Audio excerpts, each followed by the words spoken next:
Sejumlah informasi aktual sudah kami siapkan untuk Anda dan berikut Buletin Indonesia dalam berita selengkapnya. Pendengar, Presiden Prabowo Subianto mengguncang podium PBB saat berpidato di sidang Majelis Umum Perserikatan Bangsa-Bangsa tadi malam waktu Indonesia. Ia bahkan tercatat 8 kali mengentakkan tangannya ke mimbar saat berbicara perihal penjajahan Indonesia dan solusi konflik Palestina-Israel.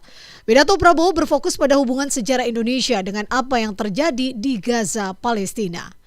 Prabowo menceritakan pengalaman bangsa Indonesia yang pernah menderita selama berabad-abad akibat dominasi kolonial. Rakyat Indonesia mengalami penindasan dan juga perbudakan, bahkan diperlakukan lebih rendah dari anjing di tanah airnya sendiri. Karena itu Indonesia tidak akan berdiam diri melihat perampasan legitimasi yang kini dirasakan rakyat Palestina. Atas pengalaman itulah, Prabowo menegaskan komitmen Indonesia untuk ikut menjaga perdamaian dunia. Prabowo menyebut Indonesia sebagai kontributor besar dalam pasukan penjaga perdamaian PBB untuk stabilitas dunia. Ia bahkan siap mengirim 20.000 pasukan tambahan ke wilayah konflik seperti Gaza, Ukraina, dan juga Sudan. In our own era of scientific and technological triumphs, an era capable of ending hunger, poverty and environmental ruin, we also continue to face today grave dangers, challenges, and uncertainties. Human folly, fueled by fear, racism, hatred, oppression, and apartheid, threatens our common future. My country knows this pain. For centuries, Indonesians lived under colonial domination, oppression, and slavery.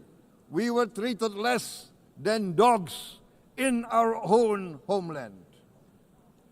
We Indonesians know what it means to be denied justice and what it means to live in apartheid, to live in poverty, and to be denied equal opportunity. We also knew what solidarity can do. In our struggle for independence, in our fight to overcome hunger, disease, and poverty, the United Nations stood with Indonesia and gave us vital assistance. Decisions made here based on human solidarity by the Security Council and this Assembly gave Indonesia independence, international legitimacy, opened doors, and supported our early development through the efforts of the United Nations Children Fund, the United Nations Food and Agriculture Organization, the FAO, the World Health Organization, and many, many other United Nations institutions. And because of that, Indonesia today stands on the cusp of shared prosperity and greater equality and dignity.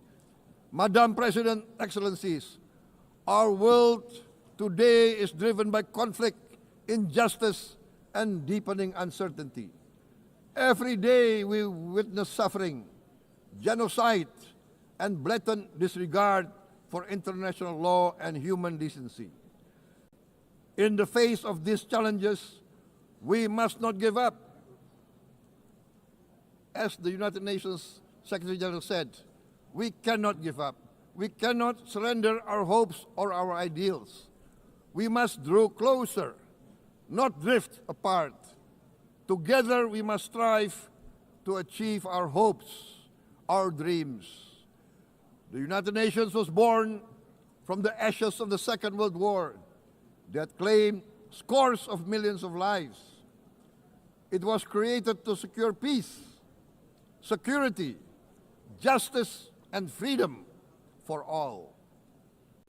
We remain committed to internationalism, to multilateralism, and to every effort that strengthens this great institution.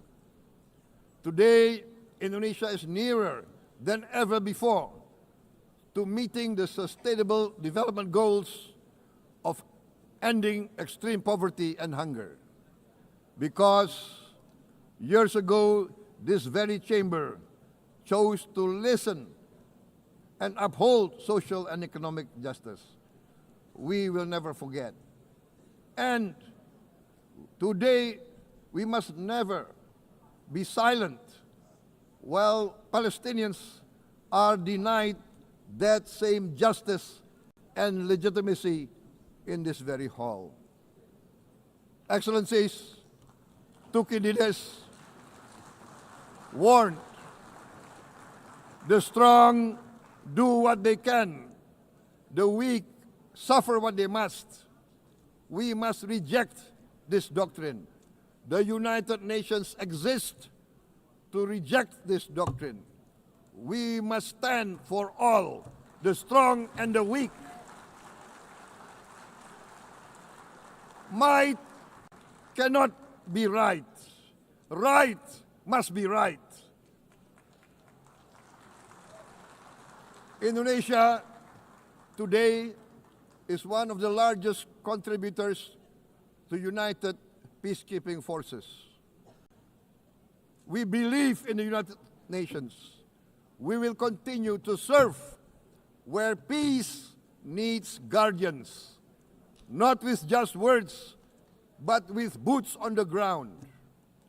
If and when the United Nations Security Council and this great assembly decide Indonesia is prepared to deploy 20,000 or even more of our sons and daughters to help secure peace in Gaza or elsewhere, in Ukraine, in Sudan, in Libya, everywhere when the peace needs to be enforced, peace needs to be guarded, we are ready.